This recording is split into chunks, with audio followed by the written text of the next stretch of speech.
Students, Venn diagram के जो हम परीक्षण कर रहे हैं, जिसमें हमने बार बार देखा कि किस तरह वेन डायग्राम के माध्यम से निरुपाधिक या निरपेक्ष न्याय वाक्य तर्क वाक्यों का परीक्षण किया जाता है। आज उसी श्रृंखला में हम कुछ क्वेश्चंस और करेंगे, सॉल्व करेंगे, जिसके माध्यम से हम सीख सकें कि किस प्रकार वेन आरेख की सहायता से निरपेक्ष या निरुपाधिक न्याय वाक्य या न्याय युक्तियों की वैधता का परीक्षण किया जाता है। चलिए एक नया उदाहरण लेते हैं। एक साधारण सा उदाहरण, सभी तोते पक्षी हैं।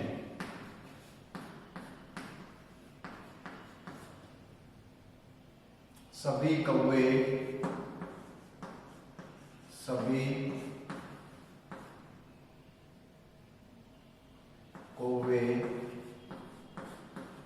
पक्षी हैं। अतः सभी कौवे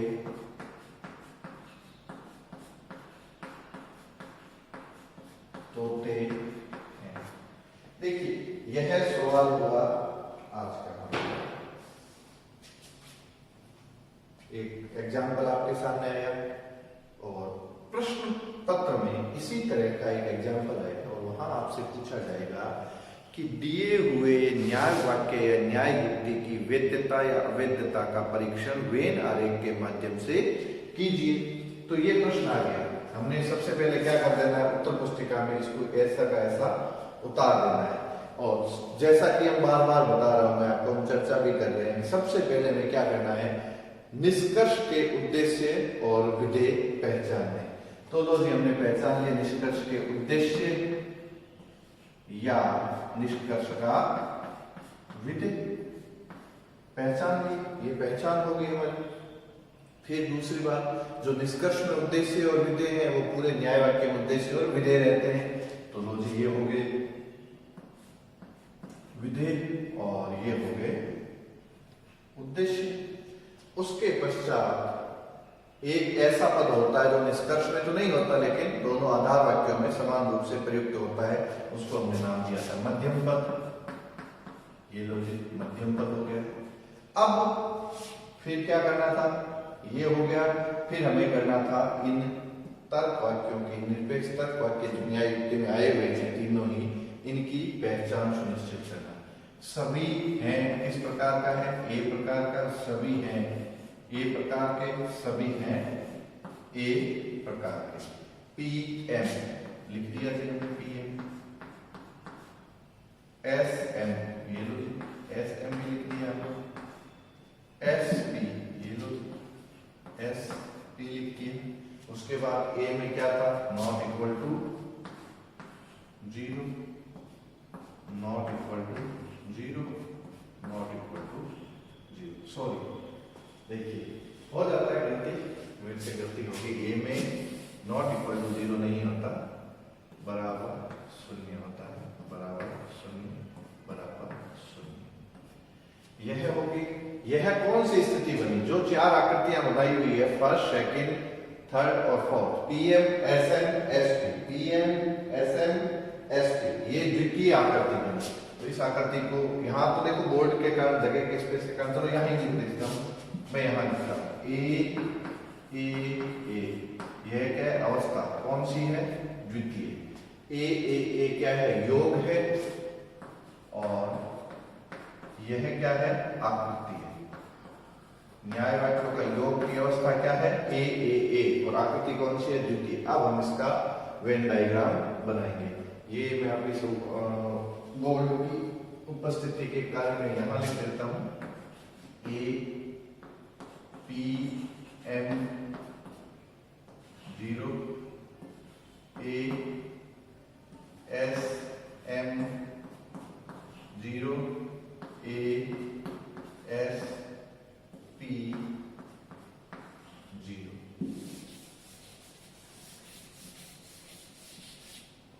अब हम इसका वेन आरेख चित्रण करते हैं। यह चीज होगी। देखिए स्टेप बाय स्टेप, सबसे पहले उदाहरण उतारा, उद्देश्य विधेय मध्यम की पहचान की, फिर तर्क वाक्यों की पहचान की और जो आकृति और योग बना। अब उसके बाद यह बना हमारा उद्देश्य पद का, यह बना हमारा विधेय पद का और यह बना हमारा मध्यम पद का। Subject, predicate, medium. आप चाहे, जैसे मैं यहाँ हिंदी और इंग्लिश दोनों में लिख रहा हूं, आप चाहे जो लिख सकते हो स्वतंत्र। उद्देश्य पे क्या आया हुआ है? कौवे, तो ये कौवों का वर्ग है। विधेय पे क्या आया हुआ है? तोते, तो यह तोतों का वर्ग है। और मध्यम पद क्या आया हुआ है? पक्षी, तो ये पक्षियों का वर्ग। अब समझने के लिए जैसा हम करते हैं, जो ये हिस्से हैं, ये भाग बने हुए हैं, इनकी हम नंबरिंग कर देते हैं। 1 2 3 4 5 6 और 7 8 5 7 खाली। और उसके बाद जैसा हम सभी लिखते हैं बार बार, एस पी और एम। 1 2 4 5 2 3 5 6 4 5 6 7 लिख दिए जी। ये जो हमारे सामने है। अब सबसे पहले P के वह भाग जो M में नहीं है, P के वह भाग जो M में नहीं है, वो 0 के बराबर, अर्थात वो उनको कैसा दिखाना है? खाली दिखाना है या रिक्त दिखाना है। क्यों रिक्त दिखाना है? A का है, तो P के वह भाग जो M में नहीं है, P के वह भाग जो M में नहीं है, कौन कौन से हैं? 2 और 3। P के वह भाग जो M में नहीं है 2 और 3 है, तो ये 2 और 3 को हमने क्या दिखा दिया? रिक्त दिखा दिया।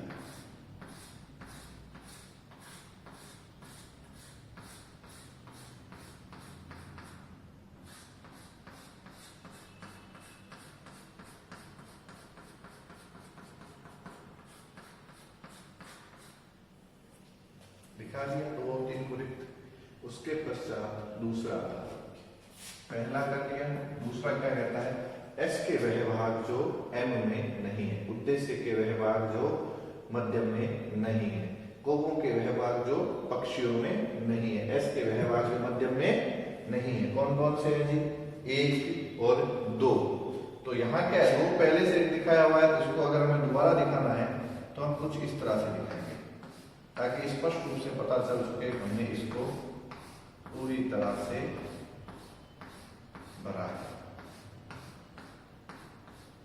भर दिया। अब इन दो का चित्रण करने के पश्चात हमें क्या करना है? इसको देखना है कि इन दोनों का चित्रण करने से क्या ये अपने आप बन गया है या नहीं बना। अगर बन जाता है तो न्याय वाक्य वैध है, और अगर नहीं बनता है तो न्याय वाक्य अवैध है। यह वैधता और अवैधता का परीक्षण केवल मात्र इतना ही है। अब यह क्या कह रहा है? S के वह भाग जो P में नहीं है, S के वह भाग जो P में नहीं, कौन कौन से हैं? 1 और 4। क्या ये दोनों पूरी तरह से रिक्त हैं? 1 तो पूरी तरह से रिक्त है, लेकिन 4 के बारे में हम कुछ भी नहीं कह सकते। क्यों नहीं कह सकते? हमें पता नहीं है, यहाँ अनिश्चितता है। और ये कहता है 1 और 4 दोनों ही रिक्त वर्ग या खाली होने चाहिए। यहाँ 1 तो खाली है, लेकिन 4 के बारे में हम कुछ भी नहीं कह सकते। इसलिए यह न्याय युक्ति क्या हो जाएगी? अवैध हो जाएगी। यह हुआ व्यवहारिक के माध्यम से न्याय वाक्य या न्याय युक्तियों का परीक्षण। चलिए एक उदाहरण और देते हैं।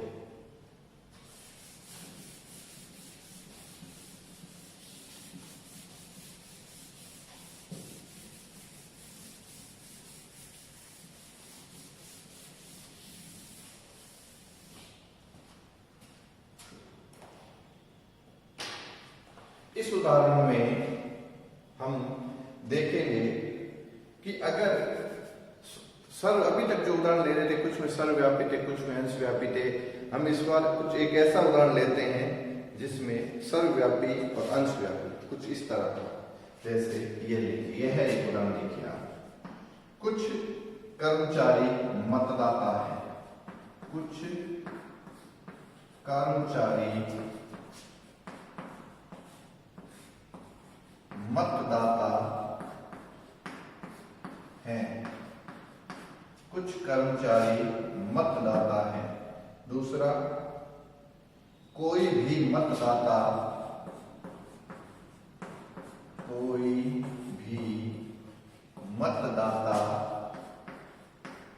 बालक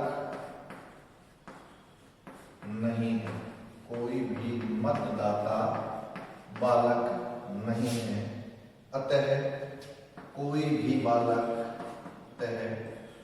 कोई भी बालक कर्मचारी नहीं है, कोई भी बालक कर्मचारी नहीं है। तो लीजिए इस उदाहरण को करते हैं। सबसे पहले क्या करना है, वही प्रोसेस अपनानी है। जो निष्कर्ष है उसके उद्देश्य और विधेय की पहचान करनी है।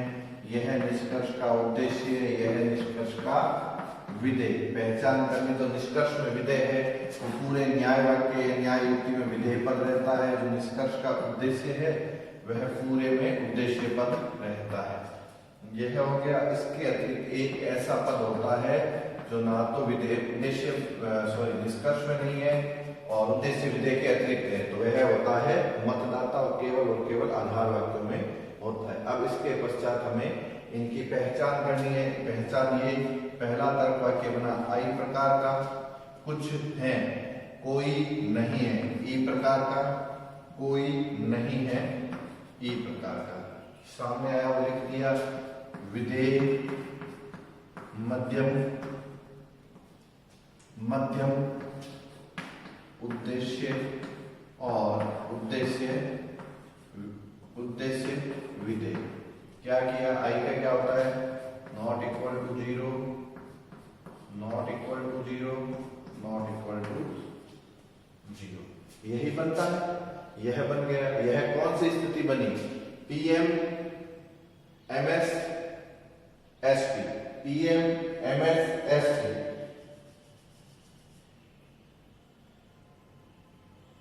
PM MS SP. बताओ देखें, तीसरी या चौथी, जो भी आप कमेंट में दीजिए जवाब, यहाँ कौन सी स्थिति बनी। कमेंट में नहीं दीजिए तो कम से कम कॉपी में देख के खुद देखिए, सोचिए कौन सी स्थिति बनी। अब हम क्या करेंगे, वही वेन आरेख का चित्रण करेंगे। इसको यहाँ लिख लेता हूं मैं, आई ई वी में विधेय मध्यम उद्देश्य और उद्देश्य विधेय। यह चौथी स्थिति है, आई ई। अब हम यहां बनाते हैं वेन आरेख। वही सिंपल प्रोसेस, कुछ नहीं करना है, उद्देश्य विधेय और मध्यम, उद्देश्य विधेय और मध्यम, सब्जेक्ट प्रेडिकेट और मिडिल, विधेय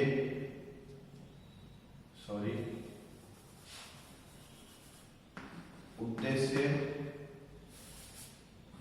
विधेय और मध्यम। नंबरिंग कर देंगे, 1 2 3 4 5 6 और 7 8 के बारे में मैंने आपको पहले ही बताया है कि 8 के बारे में हमें कुछ ज्यादा ध्यान नहीं रखना। ये जब हम प्रतियोगी परीक्षाओं से संबंधित कुछ सवाल करेंगे किसी दिन एक्स्ट्रा क्लास में, तो उस दिन इसके बारे में जरूर चर्चा की जाएगी। अब विधेय और मध्यम का कॉमन भाग 0 के बराबर नहीं है, अर्थात इसके कुछ सदस्य हैं, जैसे x। विधेय और मध्यम का कॉमन भाग लीजिए जी, यहाँ लिख देते हैं, उद्देश्य विधेय मध्यम 1 2 4 5, 2 3 5 6 4 5 6 7 लिख दिया। विधेय और मध्यम का, विधेय और मध्यम का कॉमन भाग। विधेय और मध्यम का कॉमन भाग कौन सा हुआ? जो विधेय में भी है और मध्यम में भी है, 5 और 6। ये रहा 5 और 6। तो ये लो जी, इसके कॉमन भाग में सदस्य बता दिए, जैसे x। उसके पश्चात मध्यम और उद्देश्य, मध्यम और उद्देश्य। सॉरी स्टूडेंट्स, मैं जल्दबाजी में, आपने देखा होगा कि जब यहाँ स्थितियां लिखी थी तो ई में मैंने नॉट इक्वल टू 0 कर दिया था, जबकि ई का भी वही होता है, रिक्त वर्ग होता है, ई इक्वल टू 0। उसके लिए सॉरी, आप उसको करेक्शन कर लेना। और यहाँ मध्यम और उद्देश्य का कॉमन भाग कैसा दिखाना है? खाली। मध्यम और उद्देश्य का कॉमन भाग कौन सा है? मध्यम ये रहा, उद्देश्य ये रहा। इनका कॉमन भाग यहाँ भी देख सकते हो, मध्यम और उद्देश्य का 4 और 5। तो ये लो जी, ये हमने 4 और 5 दिखा दिए, रिक्त दिखा दिए। अब जब हमको पता चल गया कि 5 रिक्त वर्ग है, तो यह x यहाँ आ जाएगा 6 नंबर में। क्यों? क्योंकि 5 तो पहले से रिक्त है। अब हमें देखना है तीसरा। पहले दो के क्या करने हैं? चित्रण करने। तीसरा कहता है उद्देश्य और विधेय का कॉमन भाग रिक्त है। उद्देश्य और विधेय का कॉमन भाग क्या है? 2 और 5। यहाँ 5 तो रिक्त है, लेकिन 2 के बारे में हम कुछ भी नहीं कह सकते। इसलिए यह न्याय वाक्य या न्याय युक्ति क्या हो जाएगी? अवैध हो जाएगी। क्योंकि यह कह रहा है, निष्कर्ष यह कह रहा है, उद्देश्य और विधेय के कॉमन हिस्से, जो कॉमन भाग हैं, जो कि 2 और 5 हैं, कैसे होने चाहिए? रिक्त होने चाहिए। 5 को तो रिक्त बता रहा है, लेकिन 2 के बारे में कुछ भी नहीं कहा जा सकता। यहाँ क्या है? कुछ भी नहीं कह रहे, हम अपनी तरफ से लागू नहीं करना। जो ये चित्र कहता है, जो रेखा चित्र कहता है, वही बताना। रेखा चित्र कहता है 5 नंबर रिक्त है, 2 के बारे में मुझे कुछ भी नहीं पता, ये रिक्त वर्ग है या इसमें कुछ सदस्य नहीं पता, तो हमें एज्यूम नहीं करना, अपने से नहीं मानना। इसलिए यह न्याय युक्ति या न्याय वाक्य क्या हो जाएगा? अवैध हो जाएगा। इसके बाद हम फिर एक उदाहरण लेते हैं। अब ये देखिए, यह तो जो 5-7 उदाहरण पिछले कुछ दिनों से हम लोग कर रहे हैं, उन उदाहरणों में हमने देखा कि किस तरह के प्रश्न पूछे जाते हैं। कई बार क्या होता है, पेपर में इसके स्थान पर सीधी ही अवस्था दी हुई होती है और उस अवस्था की वेन डायग्राम पूछे जाते हैं। वह देखिए कैसे है। सीधा पेपर में ऐसा दिया हुआ है, वेन रेखा चित्र के माध्यम से निम्नलिखित न्याय युक्तियों की वैधता अवैधता की जांच करें। मैं यहाँ आपके लिए 2 ले लेता हूँ। पहला लेता हूं मैं एक स्थिति ई ए ई, सेकेंड और एक और लेता हूं, 3 ले लेते हैं। चलो, ओ ए ओ फर्स्ट, और तीसरी ले लेते हैं आई आई ओ थर्ड।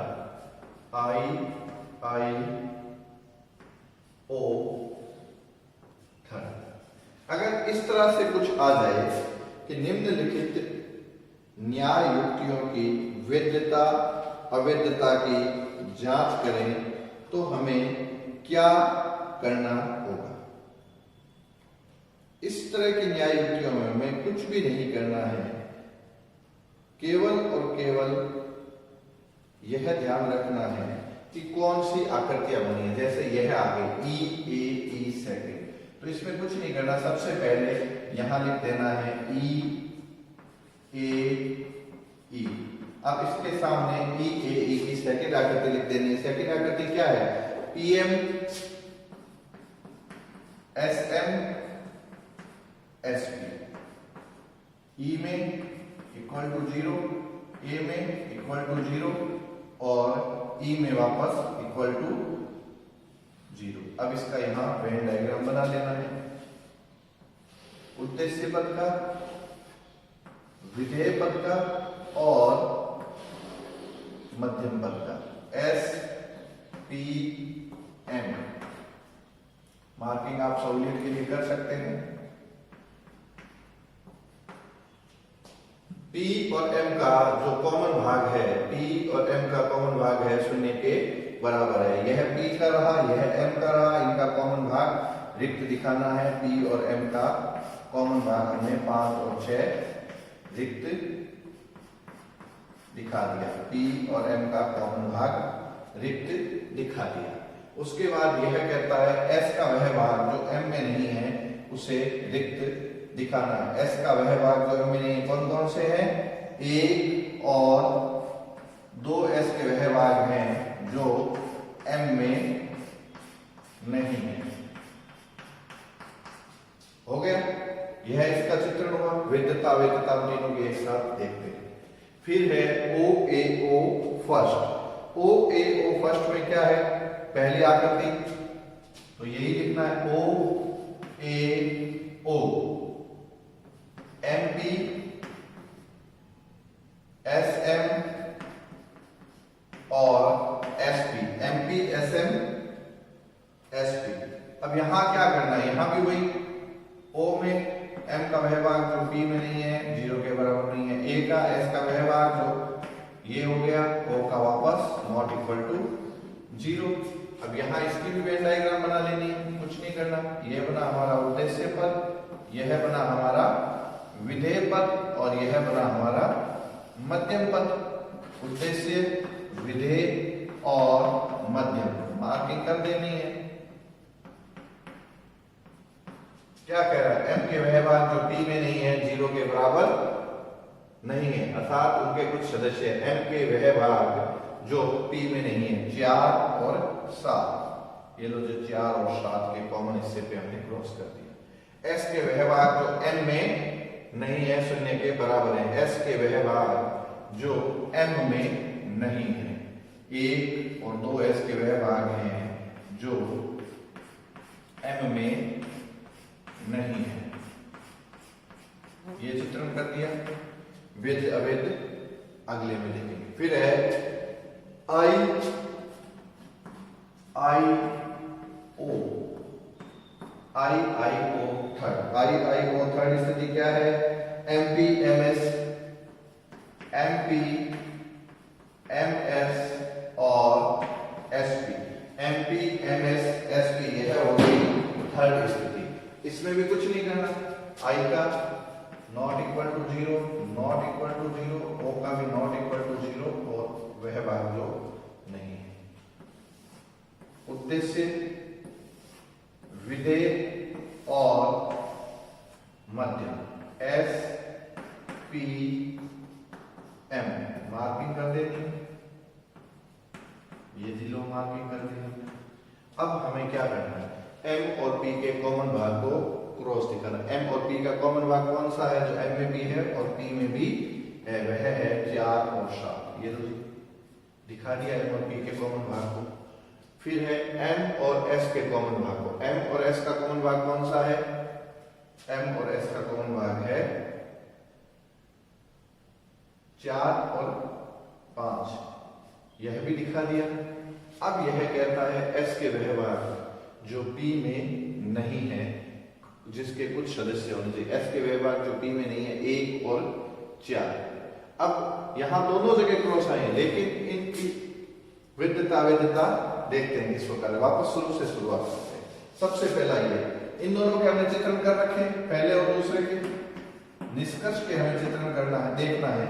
निष्कर्ष क्या कहता है? S और P का कॉमन भाग रिक्त के बराबर होना चाहिए। S और P का कॉमन भाग कौन सा है? 2 और 5। S और P के कॉमन भाग हमेशा 2 और 5 ही होंगे। क्या 2 और 5 रिक्त दिखाए हुए हैं? हाँ सर, इसमें रेखा चित्र में अपने आप 2 और 5 कॉमन भाग दिखाए हुए हैं। तो यह युक्ति क्या हो जाएगी? यह नहीं आएगा कि क्या हो जाएगा? वैध हो जाएगा, वैलिड हो जाएगा। दूसरा यह है, इसमें क्या कहता है? S के वह भाग जो P में नहीं है किसके होने चाहिए? रिक्त नहीं होने चाहिए। जबकि यहाँ क्या है? 1 नंबर रिक्त दिखा रखा है, 4 नंबर के बारे में कुछ पता नहीं है, जबकि ये कहता है S और P के भाग रिक्त नहीं होने चाहिए। तो यह युक्ति क्या हो जाएगी? अवैध हो जाएगी। क्यों? हालांकि इस इसका यह हिस्सा, इसके बारे में हम कह नहीं सकते, ये क्रॉस कॉमन लगा हुआ, ये इधर भी जा सकता है, इधर भी जा सकता है। अगर ये 4 के अंदर होता तो ये अवैध हो जाती, लेकिन 4 के अंदर नहीं है, तो ये युक्ति क्या है? अवैध। यह कहता है एस के वह भाग जो टी में नहीं है, एस के वह भाग जो टी में नहीं है कौन से हैं? 1 और 4 रिक्त नहीं होने चाहिए, उनके कुछ सदस्य होने चाहिए। तो यहाँ पर 1 और 4 को देखने के पश्चात हमें ऐसा कहीं भी नहीं लग रहा कि इसके कुछ सदस्य हैं, तो यह न्याय वाक्य या न्याय युक्ति क्या हो जाएगी? अवैध हो जाएगी। इस प्रकार वेन रेखा चित्र के माध्यम से जब हम यह करते हैं, वैधता का परीक्षण करते हैं, तो वैधता और अवैधता इस प्रकार देखी जाती है। इसमें जैसा मैंने आपको बताया 2 प्रकार के प्रश्न आते हैं। पहले में पूरी न्याय युक्ति दी हुई होती है, दूसरे में सिर्फ उसकी अवस्था आकृति के साथ दी हुई होगी। दोनों में ही करना कुछ नहीं है। अगर हमें केवल और केवल, देखिए वापस शुरू करते हैं, अगर हमें न्याय युक्ति एक फॉर्मेट में दी हुई है, सीधा सभी ऐसे हैं, सभी ऐसे हैं, अतः इसलिए कुछ ऐसे हैं, तो क्या करना है? उनमें निष्कर्ष की पहचान करके सबसे पहले निष्कर्ष को लिखना है, उसके बाद उसके आधार वाक्य लिखने हैं। लिख दिए, अवस्था लिख दी, अवस्था लिखने के बाद उसमें उद्देश्य, विधेय और मध्यम पद की पहचान करनी है। उद्देश्य, विधेय और मध्यम पद की पहचान करने के बाद निरपेक्ष तर्क वाक्यों की पहचान करनी है। उसके पश्चात एक अवस्था और आकृति कुछ इसी तरह की हमारे सामने आ जाएगी, आते ही उसको इस तरह से लिखना है। लिखने के बाद उद्देश्य, विधेय और मध्यम के वृत्त बनाते हुए आपसी संबंध का वेन डायग्राम बनाना है, और जो ये कह रहा है उनमें निष्कर्ष वाक्यों का चित्रण करना है, आधार वाक्यों का चित्रण करना है और निष्कर्ष का चित्रण नहीं करना। फिर हमें आधार वाक्यों का चित्रण करने के बाद यह देखना है कि क्या आधार वाक्यों का चित्रण करने से निष्कर्ष का चित्रण स्वतः ही हो गया है या नहीं। अगर आधार वाक्यों के चित्र बनाने से, रेखा चित्र बनाने से अगर निष्कर्ष का चित्रण हो जाता है तो वह न्याय वाक्य या न्याय युक्ति वैध होगी। जैसे ये है, यहाँ आधार वाक्यों के चित्र बनाने से निष्कर्ष का चित्र स्वतः ही बन गया, तो यह युक्ति वैध होगी। जबकि इन 2 न्याय युक्तियों में आपने देखा आधार वाक्यों के चित्रण करने से निष्कर्ष का चित्रण नहीं हो रहा है, इसलिए यह न्याय युक्ति दोनों क्या हो गई? अवैध हो गई। यह है वेन आरेख के माध्यम से निरपेक्ष न्याय वाक्य या निरपेक्ष न्याय युक्तियों का परीक्षण, जिसके द्वारा इस विधि के द्वारा हम निरपेक्ष न्याय वाक्य या न्याय युक्तियों की वैधता अवैधता का परीक्षण कर सकते हैं। प्रश्न पत्र में आने वाले दोनों ही पैटर्न मैंने आपको यहाँ पर समझा दिए हैं, और यह 20 नंबर का प्रश्न आता है और इतना ही करना होता है, और इसमें 100% अंक आते हैं अगर आपने पूरा सही कर दिया है तो। एकदम आसान है, कुछ नहीं करना। उद्देश्य, विधेय, हमें याद क्या रहनी चाहिए? हमेशा की आकृतियां याद रहनी चाहिए। अवस्था तो पेपर में दी ही आएगी ही, नहीं आएगी अगर तो भी निकल जाएगी, वहीं प्रश्न पत्र में छुपी हुई होती है। हमें सिर्फ और सिर्फ ये आकृतियां याद होनी चाहिए कि ये पहली वाली है, ये दूसरी वाली है, तीसरी वाली है, चौथी कौन सी है। तो तुरंत उनकी सहायता से हमने वेन डायग्राम का चित्रण कर देना, और उनकी सहायता से न्याय वाक्य न्याय युक्ति की वैधता और अवैधता का परीक्षण कर लेना है। Thank you.